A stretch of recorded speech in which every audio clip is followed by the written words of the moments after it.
The Escape from BackCells Prison saga started off as a fun, simple idea to take entities out of the Backrooms and turn them into supervillains, but pretty quickly evolved into one of the most fleshed out, original, or at least semi-original, stories on this channel. My eagerness to continue it has been heavily fueled by all the encouraging comments I've gotten from those of you that have become invested in the story, so thank you so much for all of those. But today we have reached the final chapter, and I heavily encourage, if you haven't at least seen episode 4 in the series, watch that first, I'll link it in the cards. But for everyone that's already caught up, get ready for an exciting final chapter with a bit of a tonal shift. Because the first 4 episodes were narrated by the kid, aka Jake Tajin, who had just gotten his superpowers, didn't know anything about the craziness out there in the multiverse when he got trapped in BackCells Prison, whereas this episode is narrated by Sterling Engeal, a much more seasoned superhero, who has a different, more casual perspective on the weirdness he's about to face in today's adventure. But let's get into it, shall we? Let's Hit like if you want, subscribe if you feel like, but either way, enjoy the show. Sterling's Journal, Entry 1. Got the idea to start journaling from a new friend of mine, and this is gonna be one wild first entry. I could fill this whole book with the insanity that happened these past couple weeks, which made it exactly my kind of week because I've learned to love some good old multiverse insanity. Funny to think that just 2 years ago I spent my time wallowing in self-pity, and now I'm doing things like fighting dragons in other dimensions with a group of awesome and wacky super friends. Anyway, about 2 weeks ago, I walked into the Sharp Tank, which used to be called the Agency of Supernatural Protection, but my friends and I unironically changed the name since our friend Benny Sharp decided our team name was the Sharp Gang. Benny himself was right in the entryway as I came in, talking to our new friend Vasilia and some guy I didn't recognize. I probably should have stopped to say hi, especially because I owed Vasilia a big thanks for using some of her magic to help me unlock a new super move I've been workshopping, called the Silver Nova. But I was kinda stuck in my thoughts as usual. I was replaying stuff in my head from our last few missions, trying to mentally log all the insane stuff that had happened in my life, and reminiscing about how, when I was younger and less experienced, all that same kind of stuff might have freaked me right out. But now I just found myself wanting things to be even more wild and unexpected. Little did I know I was about to step into one of the most wild and unexpected adventures I'd seen yet. I was headed to my room when I saw that the building's vault door was open. We didn't keep a ton of stuff in there, but what we did was very important to keep safe. 3 of the 4 pieces of the multiversal orb. A device that, honestly, I don't know what all it can actually do, but even just one shard managed to cause a near world-ending kaiju onslaught on my friend Heath's world, so not exactly a fun little toy you want anyone messing around with. I walked inside the vault and expected to find nothing, but I quickly saw that one of the 3 shards was gone, and there was a portal open leading into a musty yellow office building sort of place with no windows. Through it, I could hear a conversation, and one of the voices sounded like Astra, my ex, who was a part of our group, who I dated back when she was pretending to be Satan's daughter before she faked her own death for a while, and that sentence is currently holding the award for most ridiculous thing in this journal, but we're probably going to break that record very soon. My mind quickly jumped to the idea of Astra betraying us, cause she didn't have the best track record with this group, but I knew there had to be a logical explanation. She had been doing a lot to prove herself reformed lately. Just to make sure though, I tiptoed over to the portal to look in. A couple dozen feet ahead, facing away from me, was Astra, holding one of the orb shards as well as this weird Hessian sack with something in it. She was talking to this guy with gray, flaky skin and pink glowy cuts or something coming from one of his eyes. He also had glowing runes on his forearm, so I knew, like Astra, he was an Overseer. But if this was the dimension he oversaw, I wasn't getting a great first impression of his homeworld. Anyway, he did not look at all impressed with whatever Astra was saying. They were a bit too far away for me to hear Astra with her back turned away, so as fast as I could, I darted inside to get a closer look, hiding behind a wall near them. I could have sworn the guy she was talking to had seen me, but he didn't react. "Come on, Dresden," Astra said. "Don't be such a pain. I'm just gonna leave him here and walk away, and you still owe me, let's say, half a favor." You leave that thing here and your favor is spent, Astra. Trapping an Overseer in my prison is a feat I only accept for a hefty fee. Yeah, and the orb shard I gave you was worth like 12 hefty fees, and you know it. I was kinda scared there for a sec that she was giving him that shard that she'd brought, but she definitely said gave, like past tense. Astra did at one point have all 4 pieces of the multiversal orb, so I guess she had given one to this Dresden guy in exchange for a favor? What I didn't get was why she'd brought this other piece with her. The shards could open portals to other dimensions, among a bunch of other things, sure, but Astra was an Overseer. She could jump between dimensions just using the runes on her forearm. Of course, now, even I could jump dimensions on my own too, because Benny had built everyone in our group these multiverse jumping wristwatches, which I was currently wearing.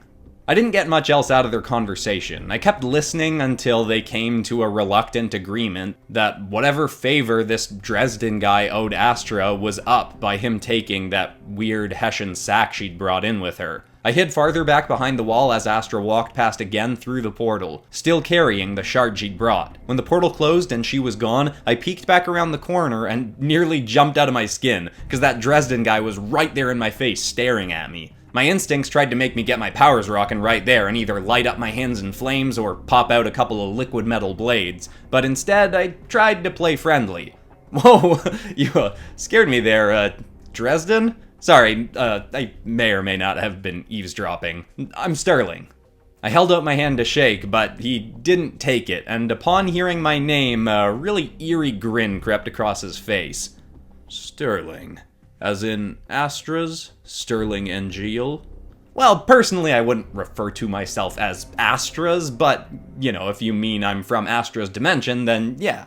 His grin widened, and I half wanted to ask him to stop that. Looked kinda wrong on him, like he really didn't smile very often. He shoved the Hessian sack Astra had left into my hands and said, "You just made my day.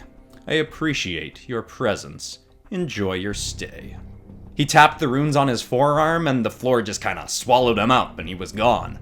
Didn't really know what to make of that whole exchange, so I set my watch and got it ready to take me back to my dimension for a quick escape just in case something funky happened, but before pressing it, I opened the sack that Astra had left, and I kid you not, inside was an unconscious gopher in a tuxedo with the sleeves ripped off, and what I thought at the time was a toy squirt gun. It was both hilarious and adorable. I carefully took the gopher and the gun out of the bag and was kinda mumbling to myself about what an adorable little gooby he was, all the while trying to think of why the heck Astra had just used some massive favor to leave a gopher in this place. After a moment, its eyes started to flutter open, so I said, "Hi there, you cute little gooby." And then its eyes shot way open and it hissed at me. It snatched the gun out of my other hand and fired it right into my forehead.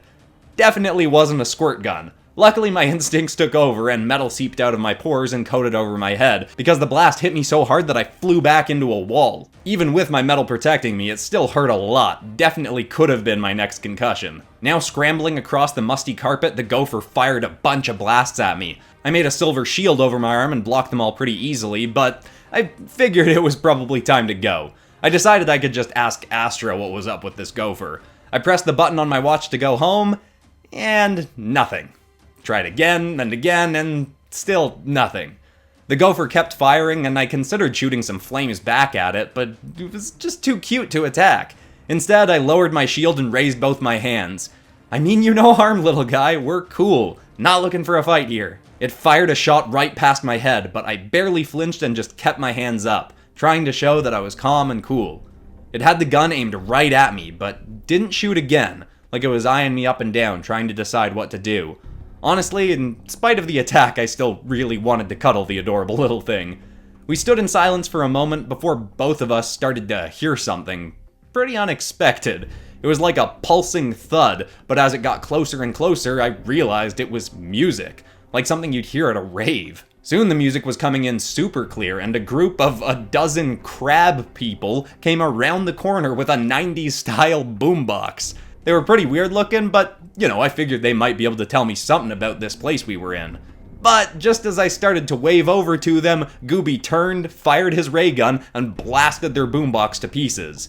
They looked over at us in shock, which quickly turned to fury. Gooby kept firing at them as they started running at us, but they blocked all the shots with their big crab hands. Gooby then turned and just scurried off, and I decided to just follow suit, on the verge of bursting out laughing at how weird this day had just become.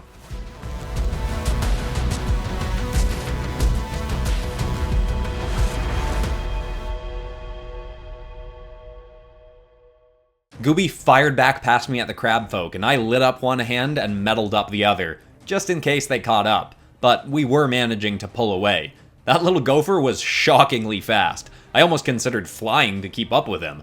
After a couple minutes of darting through the weird, seemingly endless yellow halls, Gooby actually stopped, and finally gave me a second to catch up myself. When I did, I found he was faced with another group of people, and not much less weird looking than the crabs. Two of them were kids between, 7 and 15. I don't know, I'm bad at telling kids ages. The boy was sorta normal looking, but had glowing green, goopy covered hands, and the girl was like a short little fish person. The third guy behind them was 8 feet tall and was some big zombie looking dude. They were all in scraggy sorta post-apocalypse superhero type suits or something, and they all looked about ready to fight, so I tried to defuse the moment. Smiled back at them, said hi, asked them if they knew that Dresden guy, but they didn't really answer. Just kinda looked at each other, then back at me and Gooby. As the stomping and yelling of the crab people got closer, the kids got this terrified look on their faces, and I started to pick up on how exhausted and freaked out they looked. Guess this place wasn't as much fun for everyone as it was for me. I looked over at the crab people, then back at these new folks and said, right, them. Don't worry about them, I'll handle this. You all, just relax, okay? As casually and coolly as I could, I turned and walked back in the direction of the coming gang. I let my blade retract and my fire dim as I held my hands up and said, "Hey there, look, I'm sorry, my new friend smashed your boombox, but we can work something out, right? I can find you another one or something, or maybe this dimension has currency and I can buy you a new one." They really didn't seem interested in negotiating, though. One got close enough to attack and thrust his open claw forwards. I metaled up the sides of my head just as he clamped around me, and part of his claw cracked off against my head. "I'm still open to cooperating here." He then thrust his other claw towards my stomach. I swung my arm and bumped the strike off course, then shoved the crab back. Another swung its claw at my head and I ducked aside, then quickly ran through my thoughts about what I knew about them. These people had blocked Gooby's ray gun with their claws, so their shells are pretty tough. They had some weaker looking segments to them, so I'd avoid shooting at those for now. Wasn't looking to maim anyone here. I threw up my palm and shot a beam of fire at the shoulder of the one that had just swung. It cracked the shell over her shoulder and sent her flying backwards. I winced a bit. The shot was too hard, I better hold back more. A claw slammed against my head and made me spin around. I got a glimpse of the kids, who were still looking terrified and unsure of whether to run or fight. I wanted to ease their minds, so I smiled at them before spinning back around as a claw snatched at my head again. I blocked it, but another shot in and grabbed my leg. It yanked and pulled me to the ground, but I used the momentum to swing my other foot up and kick a metal foot into its head. He flopped back, and from the ground I shot 2 beams of flame at the shoulders of 2 more coming at me. They were knocked back, but no cracked shells this time. I then spun my hands back down and shot a burst of flame that leapt me back right onto my feet.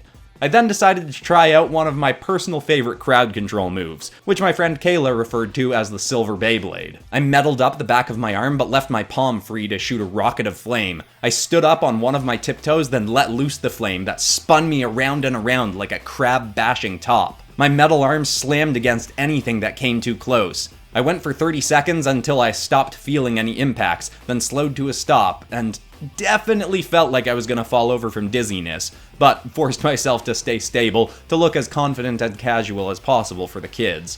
Half of the crabs were on the ground and the others were all standing back, unsure of what to do. I suddenly got an idea. I pulled out my pocket MP3 player, which I know what you're thinking, who still has those when, phones play music, but this thing didn't connect to Wi-Fi, so I could take it to other dimensions and not worry about it trying to connect to an interdimensional signal that scrambles it from incompatibility. I've lost a couple of phones that way. I held it up, then looked over to the toughest looking crab left.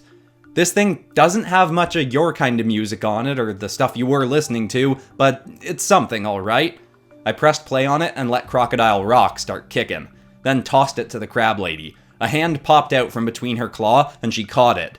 It's yours now, just chill out and get some Elton John in you, alright? She eyed the thing, then looked back at me and said, "We prefer Billy Joel." I smirked at her. Got his whole discography on there, you go nuts. She nodded and waved the crabs away. I turned and walked back over to my new potential friends. Well, they seemed nice. Anyway, I'm Sterling. Who are you all again? They got into their story, and let me tell you, it's a wild one. I could go through it all, but it's bananas and could fill like an hour and a half in its own right, so if you want all the details, just go read Jake's journal or something. The boy, Jake, finished off the story with, "So now we're stuck in here again. The key, or whatever you just called it, the multiversal orb shard, is gone. Maybe back in Fight for Your Life, but we don't know for sure. And we still need to free Kate from Gentleman Bestar's arena, then let her kill Bestar or she won't even leave. I mean, we have no idea how to do any of that, or if it's even possible for us." By the end of the story, I honestly couldn't help but just smile, both from a desire to encourage this group out of their fear, but also because of how much potential I was already seeing in them from the story I'd just heard.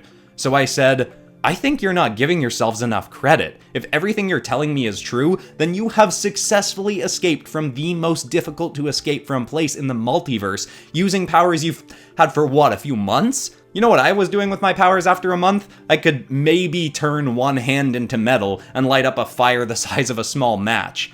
Heck, I couldn't even fly for the first years I had my powers. You got that down in what, a few weeks? That's nuts, Jake." A smile cracked through his worried expression. "And you, Anna, you went from phasing yourself to phasing yourself and two other people, and now you're gonna start phasing through walls." No, I can only phase through people. I mean, maybe I could do more, but I don't know how much I should try because I don't want to get stuck, or maybe I could try phasing through your hamster friend here to see if I can go through animals, because I don't even know if I can." She reached towards Gooby, who raised his gun at her. Whoa, I said, putting my palm over the barrel. "Based on everything you've told me, I know you can phase through non-living stuff. Here, swipe your hand through me." She skeptically held her breath to activate her intangibility, then waved a hand through my chest. "See? Exactly," I said. "Yeah, you went through me, but you also phased through my padding and clothing too. That's not a part of me, right?" Her eyes shot open. I didn't think of that, but I tried going through walls before and I can't, although that was a while ago, so maybe I've improved more since then, but I don't know if I should." I put a light hand on her shoulder. "We're gonna work on it, okay? And we might work a little bit on your indecisiveness too." While we'd been talking, I'd been putting all the pieces together for a plan that, at the time, I was like 75% sure would work based on everything they'd told me. "Jake, Anna, you have literally everything you need to get Kate free and get out of here again, way faster than you did the first time. And if you can't stay in your dimension because your Overseer is being a pain, then you'll just come to my dimension until we can figure out how to get her to cooperate, alright? Now let's chip her up a bit. I'm stuck in here too, right? But do I look worried?" They all shook their heads. Even Gooby, which was unexpected. "Exactly, because this may seem scary now, but if you two long-term do the whole superhero thing, this'll just end up being like an average Tuesday for you, and you can learn to have fun with stuff like this. But maybe I'm also just not so worried because I'm lucky enough to have run into you two.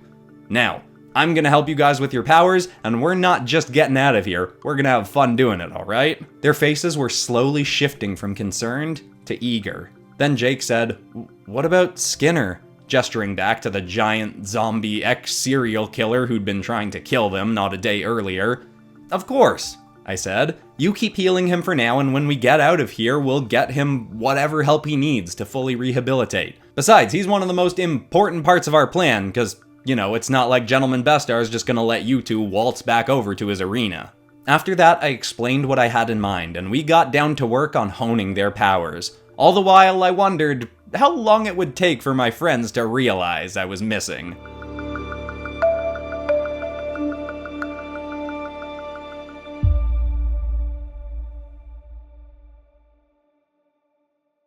We spent 2 weeks working on Jake and Anna's powers, as well as honing our plan, getting a bit more help, then, of course, getting to the level of Bestar's fighting arena.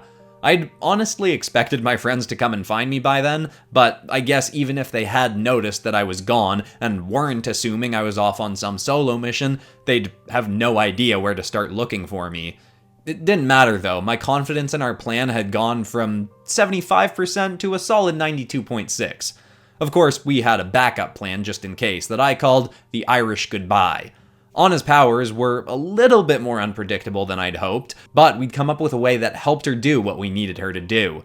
Turned out she could phase through solid objects if there was something biological pressed up against them. When the plan was finally underway, I marched towards the cheering crowd at Bestar's arena. A few dozen manic-looking supervillains were surrounding a dome cage, looking down on a fight between some kinda dog man and one of the members of the Rave Crab Gang. I tried to blend in as I pushed through the crowd, scanning the environment, fitting the plan into the actual setting that I'd just been imagining for the last week.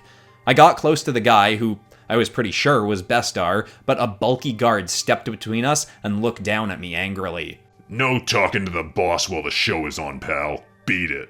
To be honest, I was kinda excited to get into my pretend villain character. I smirked at him and said, "You beat it, Cupcake. The grown-ups here need to have a chat." His face went beet red and he swung a massive fist for my forehead. I felt bad for him as I did this, but I meddled up my head and felt his knuckles crack against me. I grabbed his collar and shoved myself down under his waist and hurled him over my back, slamming him to the ground behind me. The crowd laughed and cheered at the sight as I stepped casually past him towards Bestar. "You the guy I talked to about getting into the ring?" He looked me up and down eagerly. "I am indeed. We can put you in next if you'd like. Play the winner, as it were." The crowd roared up, and I looked down just in time to see the hound guy biting right through the neck of the crab woman. It was an awful sight to see and was gonna make our new friends pretty mad, but I made sure not to react and break character. I turned back and said, "I'll go next, but I don't want to fight your little pup. I hear you've got a fighter who's never been beaten. I'm here to challenge Unkillable Kate." He just laughed at me. "A very foolish decision for a first-timer, but if you insist." He pulled a lever behind me, and unexpectedly, the floor below me opened. I slid down through a tube right into the arena. The hound was about ready to come at me, but then he glanced up at Bestar and turned to go back into his own cage. Around me in the arena were a bunch of other locked-up people, but quickly my eyes found the only pink-haired girl in the lot, who hadn't even looked up from her cage as it started to creak open. "Well, BackCells Prison, it seems we have a new contender who wants to try his might against our longtime champion, the Unkillable Kate.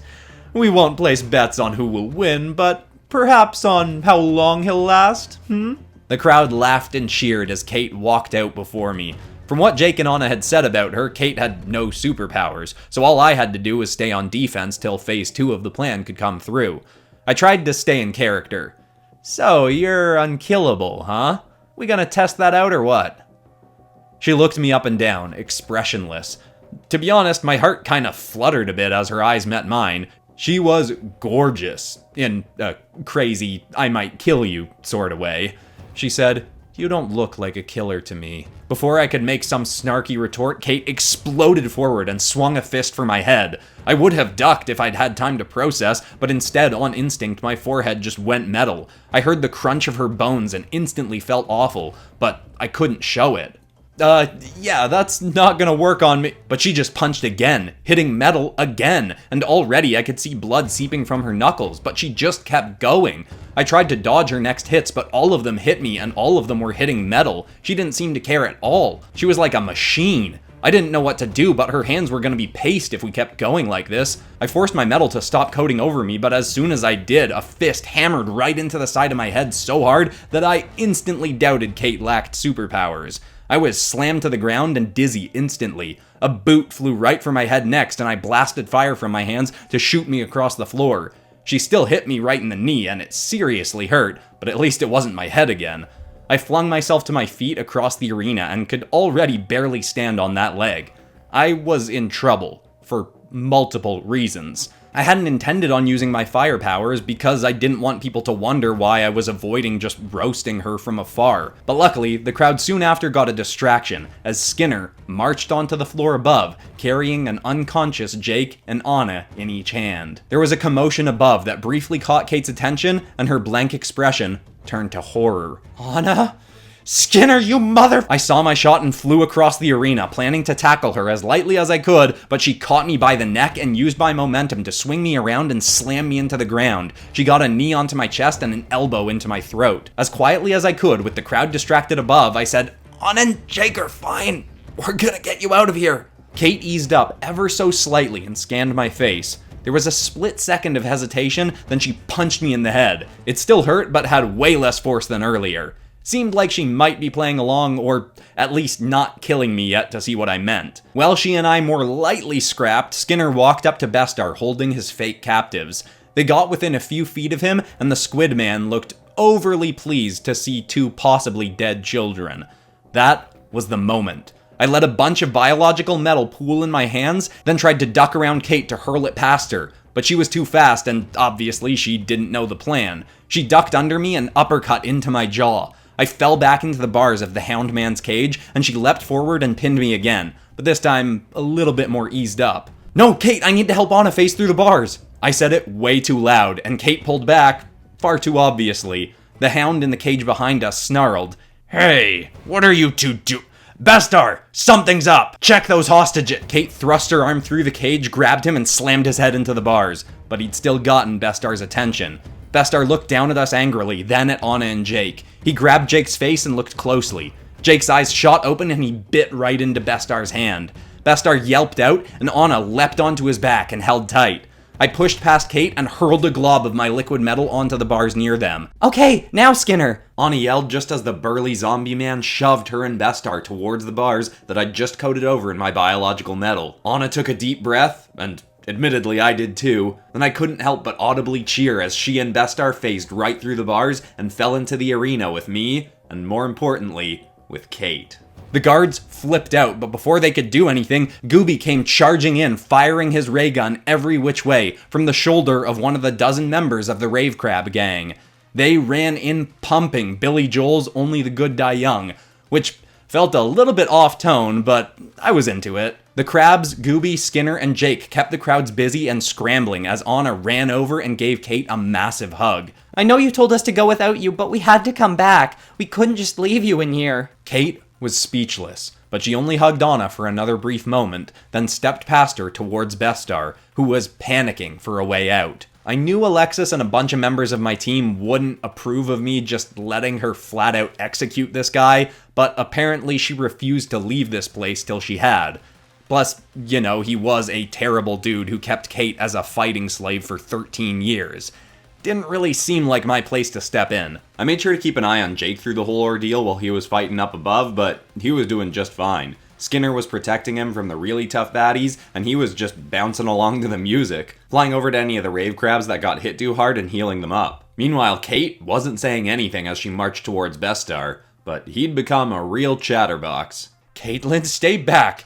You owe me all you are. You're the most feared warrior in BackCells, and I made you that way. I could practically smell the rage coming off her, but she still said nothing. When she was a few feet from him, Bestar pulled a small jar from his back that looked like it had a bolt of lightning bouncing around in it. Fine then, it will be hard to replace you, but I suppose you've had a good run anyhow. No, Anna said. That's lightning in a bottle, it'll give him super strength and speed. Kate, be careful! But Kate didn't stop. In fact, she sped up. She darted forward and he punched her so hard that her shoulder popped visibly out of its socket. She winced, but spun through it, getting around Bestar's back, wrapping her still good arm around his neck, and snap. The next thing I knew, Bestar's head was literally on backwards. He collapsed to the ground. Kate spat on his corpse, then punched her own arm, snapping her shoulder right back into place. It was not the time or place for this thought, but right then and there, I was pretty sure I'd just fallen in love.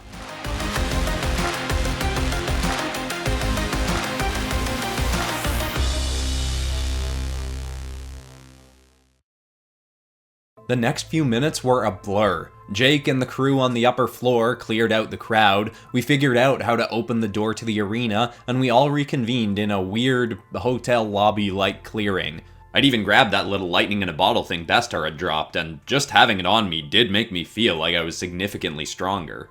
The Rave Crab Gang stayed at the arena. We promised they could have it and repurpose it for their raves if they helped. So our group now just consisted of Jake, Anna, Skinner, Gooby, Kate, and myself. Anna and Jake caught Kate up on what had happened to them, and I was honestly all in on listening to the story a second time. When they finished, Kate just said, "Sounds like what you guys went through really sucked, huh?" Anna smiled and said, "Yeah, but everything that sucks is good for you, right?" "Yeah," Jake said. "Plus, Sterling kinda managed to make it fun." Kate looked me in the eyes, and I almost felt like looking away. My heart thudded as my mind jumped from thinking about how pretty she was, back and forth with images of her beating the snot out of me in the arena. "Thank you," she said simply. I smiled, or I think I smiled, and said, "Oh yeah, it's cool, no problem. The helping is what I do. Of course, we've still got a ways to go here, right? Gotta get back to fight for your life and find the orb shard, if it's still there." "That won't be necessary." We all whipped around to see a faint pink glow coming from the darkness as Dresden walked through into view, carrying 2 pieces of the multiversal orb. Without even thinking, my arms both lit up into flames. He couldn't have more than 1 piece, unless he'd taken another. "Where'd you get that? Where's Astra?" He got closer and said, "Anyone who enters my prison will remain here unless they manage to escape, or if I owe them a favor. When Astra brought your little rat friend, I allowed her to leave because we were completing a transaction for a favor I owed her, from granting me the first piece of the multiversal orb. Upon her departure, our arrangement was closed, so when she and your irksome friends returned 10 days ago to retrieve you, Sterling Engeal, I had no reason to hold back." I could feel my flames growing hotter, but before I could demand more answers, Kate stepped forward, shaking with fury. "You're real?" His face softened as he looked at Kate. "So you do remember me, Caitlin. I wasn't certain if you'd repressed the memory or not. Either way, congratulations on finally killing Bestar. You had more help than I'd intended, but I won't hold that against your progress." Jake leaned forward anxiously. "Sterling, that's Dresden, right? Kate, how do you know him?" Kate's lip quivered with rage. "The last memory I have before getting stuck in this hellhole is his face peering up from the floor in front of me. I thought I imagined Did you trap me in here?" "I did, and have looked forward for quite some time to watching you escape someday. But the more pressing matter currently is the deal I have to work out with Sterling here." He swirled the runes on his forearm, and we all fell through the floor into a completely pitch-black room. I couldn't see anything, or even hear anything for a moment, until the darkness around me cleared away, revealing my new friends on the ground, but more horrifying, Dresden still across from us, and lining the dark yellow amorphous walls behind him was Astra, Alexis, Mara, Benny, Vasilia, the whole Sharp Gang group, unconscious and trapped with their lower halves and arms morphed into the wall. After a brief moment of terror, though, I kind of just breathed a sigh of relief, because I could see all of their chests faintly moving. They were alive and breathing, and to be honest, I was pretty sure we've been through worse than that. But Jake and Anna were looking terrified again. They needed someone to stay cool-headed, to show them that any situation is figure-outable. So I kept calm, even though I did kinda want to punch Dresden's head off, and all the while started building up a marble-sized ball of condensed metal and flames while thinking the incantations Vasilia had recently taught me. I really hoped they were gonna work this time. I was suddenly that much more glad to have the lightning in the bottle on me, giving me an extra power boost. I tried to keep my voice steady as I said, "Well, I don't think this is the kind of spa day my friends are into, so what's this deal you're looking to make, Dresden?" Before he could answer, Kate ran at him, knuckles bared. He tapped his forearm runes and tendrils flew out from the walls around us, yanking her in next to Astra. "I'll get back to correcting your life path soon, Caitlin. This escapade has thrown you somewhat off course, but Sterling has provided me with a very unexpected opportunity that I feel I must take advantage of. Perhaps even use it to reconsider where your path is headed. He turned back to me as he tapped the runes on one of the orb shards and opened a portal right into the Sharp Tank vault. I am well within my rights to keep every single one of you here for the rest of your miserable lives, but I will grant you a deal. If you give me the last 2 shards of the multiversal orb, you and the wretches who came to save you may leave. Not loving that deal for a bunch of reasons, Dresden, but most important of them is that doesn't account for my new BackCells team here. I ain't leaving without my new B team.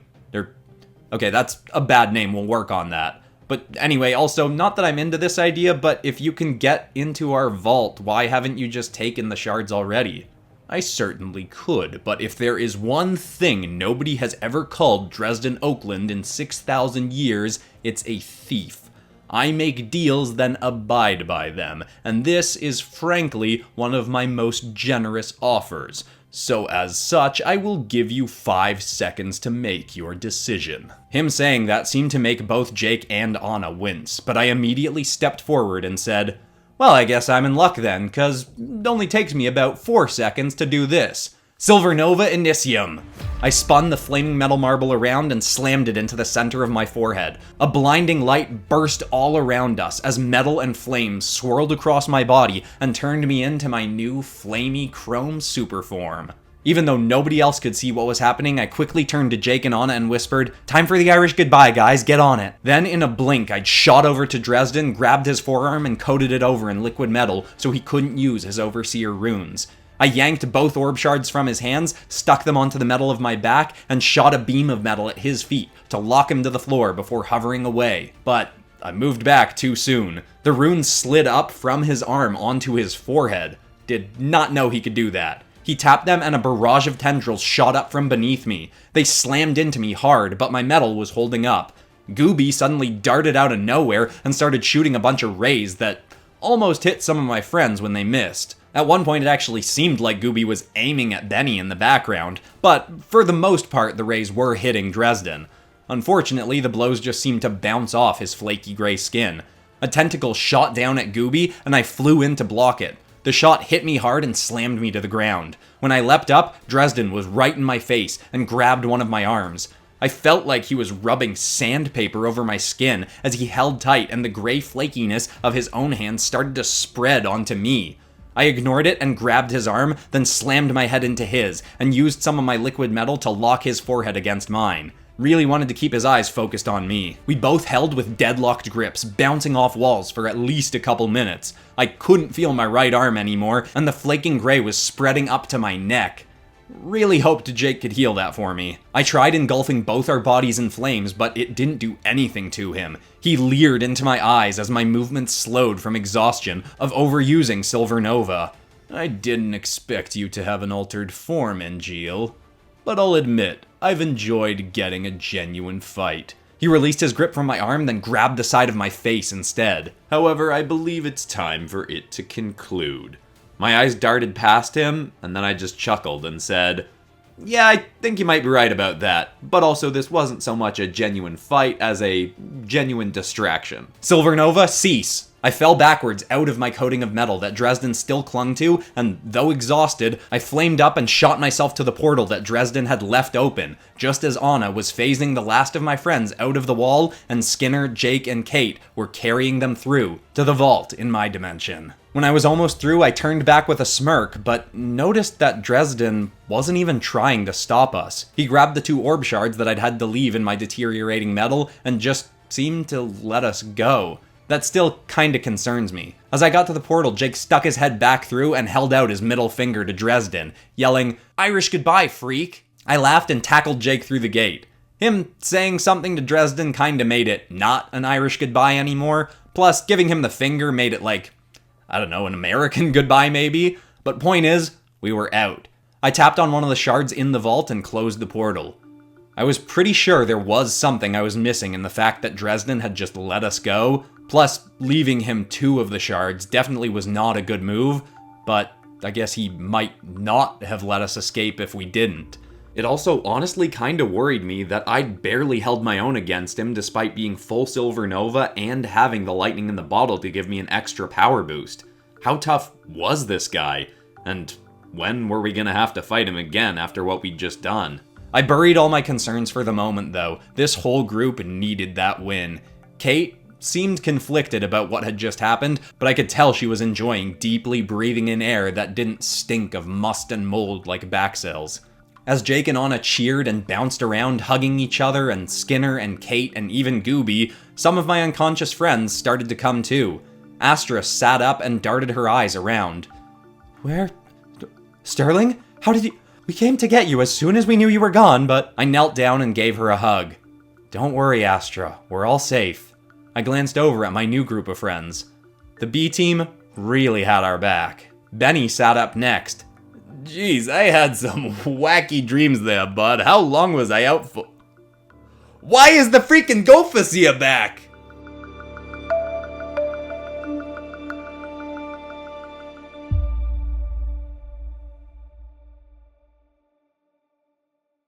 And there we have the finale of the BackCells Prison saga. But it's far from the ending of the story for a lot of these characters. This series provided a perfect opportunity for me to introduce and start fleshing out so many characters that I've been wanting to work more into Multiverse Tales, the original stories on this channel, and I am very excited for where they're all gonna go next. This actually helped me set up a lot of things that will play into the Multiverse War story arc that I plan on doing eventually. Though it is probably still a couple years away at this point, because there's a lot of other shoes I need to drop in the Multiverse Tales series before we get to that. Thank you once again so much to everyone who gave so many encouraging comments on this series. It made it that much more fun for me to keep making it, and I'm very excited to show you all what comes next for Jake, Anna, Dresden, Sterling, Fear herself, and I guess Skinner, who I'd planned on killing off, and I just kind of forgot to do that, so he's there too, I guess.